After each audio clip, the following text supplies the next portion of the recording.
で、煽りだけどそんなに激しい煽りじゃないですね。枕がある分首起きてるでしょ。いろんな角度でかけなかったらさらに服を着せるともっと難しい。服を着せると結構ごまかせたりはするんですけどね。はい、よろしくお願いします。毎度です。また Discord アドバイスシリーズ、今日の投稿は Fall Cat さん。 I feel that the person looks like a piece of paper, but I don't know how to make it more 3D from this angle. Could I get some advice, please? Thank you very much. I'm new here. じゃあ、ひのえさん、お願いします。どうしたらいいですかね。そうですね。まずはこういう時はカメラ位置をねしっかりと薄くアイレベルでもって、このシチュエーションが、病院のベッドなのか自宅のベッドなのか確か分かりにくいですね。病院のベッドだったら壁にぴったりつけないで、確かそうだね。そこら辺をいろいろ考えてしまう癖がついちゃってで、今のアイレベルを見つけたのが、こっちの線を使ってその辺で消失点見つけたわけです。いや、感覚でこれくらいの収まりにしたいならこれくらいかなって持ってきたんですけど、そうね、パースの勉強をするときに四角いものだと多分起きやすいけど、人間は難しいよね。パースで体を描く。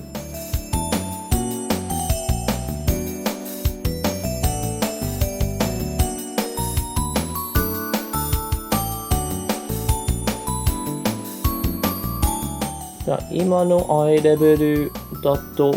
本当はもっと枕の上の面が見えるはずなんで、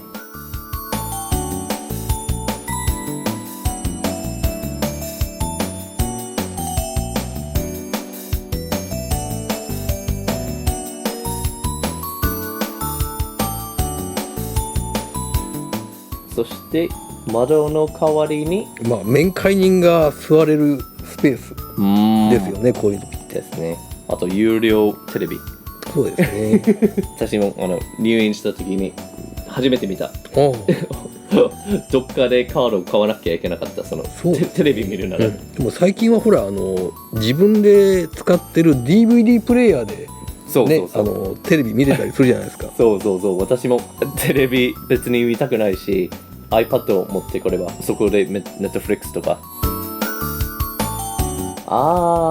ベッドから落ちないような安全、やっぱりパース線は書いてあると、他の、テレビ台とかベッドとかサイドテーブルとかもっと書きやすくなりますよね。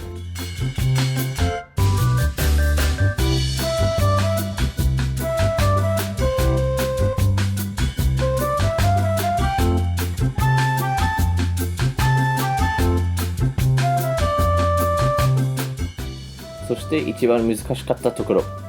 頭の位置と角度を決める。枕の上に乗っているように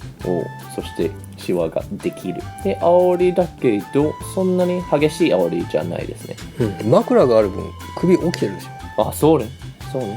じゃあ上半身は多分一番困ってたところだけど、書きながら何か上半身を置くアドバイスありますか？とりあえずいつも言ってるように素体君を書いて練習としていろんな角度で素体君を書けばいい。体の基本的な形がいろんな角度で書けなかったらさらに服を着せるともっと難しい。服を着せると結構ごまかせたりはするんですけどね。E はどういう意味なのかな、T シャツに書いてある E はどういう文字の E どういう意味だったのかな。なんでしょうね。お名前はイーサンとか日本人もね、わけも分からずに英語のT シャツそれっていう着てるとこってよく見かけません？ある。たまにすごい怪しい言葉が書いてあります。そして煽りで髪を描くチャレンジ。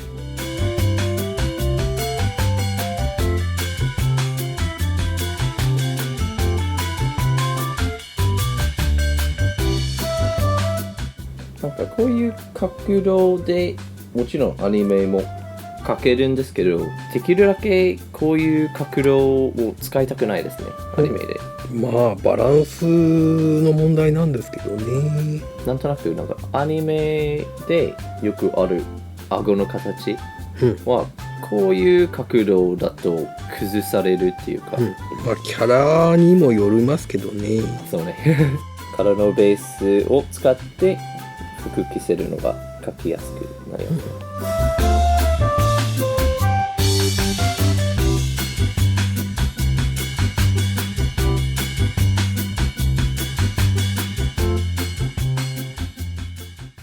まあラフだけどこんな感じですか？簡単な直しだと思ったらすごいいろんなところで改造できるんですよね。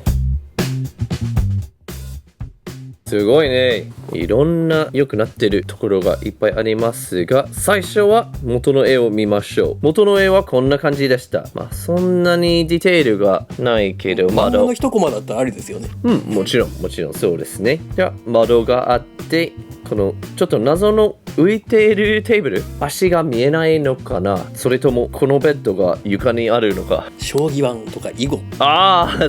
それっぽいですね。なのでこのベッドはその低いベッドなのかな。でこんな感じになりました。最初パースを確認してアイレベルを決めて、パースはだいたいこんな感じと分かって、その他の背景書いてくれました。ちょっとデザインも考えて、実は病院のベッドだったら多分窓はこんなに近くないので、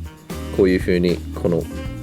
台を入れています。そして他のデザインとして、このテーブルは本当はここに足も書いといて、そのベッドの高さがもっとどういう高さなのか分かるように分かりやすくしてくれました。でベッドが大体そのままにしましたね。ベッドはそんなに変わってないんだけど、シングルサイズで。そうねそのベッドはそんなに変わってないんですけど、多分こうやって見えますね。枕の大きさがだいぶ、大きさっていうより角度ですね。こういう角度でしたが、実は結構今のアイレベルだともっと上から見えるし、そしてベッドにちゃんと頭をちゃんと枕の上に乗っているように乗せて、ここは難しかったんですね。前の絵だとこういう風になってましたが、確かに平らっぽく、私が気になってたところが、なんでこっちが正面なのにこっちは側面に見えないのか。日野井さんが描いてくれた絵を見ると、腕を使って、そして服の袖も使って厚みがあるものが前に来てます。あとはこれも布団も使ってこういう風に動いてるから、これの段差でもその体がベッドより上ことがもっとはっきり分かりますね。あとは難しいんだけど、頭の形を描いた後にこういう風に顎の下の面を見せたら、こういう角度難しいんだけど、こういう風に描いたらちゃんと顎の形が分かるように見えますね。だいたいそういうところは気づきましたが、他にも注目してほしいところがありますか？酸素吸入のバルブの形よく覚えてないから、で本当だったらここに探吸引用のボンベとか装置があるんだけど、あんましか、細かいこと覚えてないしな。そこじゃなくて、そのパースについてとか、体の描き方とか、あんまし一点投資法でやりすぎてもパースがきつくなったりする時があるんで、そういう時はちょっとゆるーく広げてみると、ちょうどいい感じになるんで。でこうこの場合はね適当に目分量で書いたんですけど、こういうパースのついてるところで均等にやるにはよくやるやり方が、同じパースに乗せた同じ距離だけの場合は真ん中にやってこうすると、これがでもってこれがってな感じで、なるほど、どんどん広くなるっていう。ただこれをやっていくと、あれちょっとリズムでやったけど変だよねっていう時があるから、そこら辺はね手で調節して、でまあ人の体ね分かりやすくするにはこれが一番手っ取り早い。シワがうまく体の形も表せますね、そうですね。じゃあありがとうございます。すごいパース、もちろんパースで書くのが難しいけどとってもいい挑戦だと思います。でこういう風に書いてみてなんか平らすぎだなと思ってDiscord にアップしてこういう風にアドバイス、この Discord アドバイスシリーズの中で他の動画いっぱいあるのでぜひ見てください。あとは登録お願いします。じゃあバイバイ。達者でー